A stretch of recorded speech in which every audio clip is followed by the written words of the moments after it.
ng anak ko, oh, 'di ba? Madali lang lusutan yun.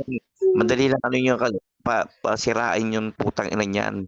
Sabi mo, umutang siya sa akin ng pera ganito kahalaga. Eh, ayun na nga Pagkatapos eh. sabi niya, Ala, hmm. Tapos hindi hindi, hindi naman pala hindi talaga sila, babayaran.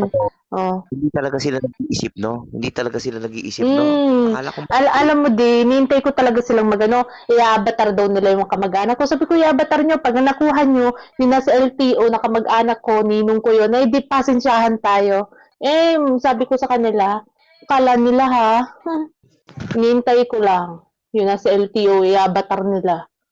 Nasa San Pedro Laguna yung naka-duty. Hmm, kala nila ha. yun na talaga, hindi na kayo nag-iisip. Desperado na talaga kayo. Buti pa Kaya kami. nga. Buti pa kami, pa-chill-chill 'Di lang. ba? Ay kami ay sabi ko nga ni kahit isa sa kanila hindi ako nag-aano ng kanilang mga ano-ano kalkal-kalkal ng ganyan. Kahit alam ko na Sabi ko ginaganyan nga, nila ako, sabi hindi ko ko nga, pagaksin ng oras yung buhay nila, oy. Bahala ka diyan. sabi nga, sabi nga namin na Cash,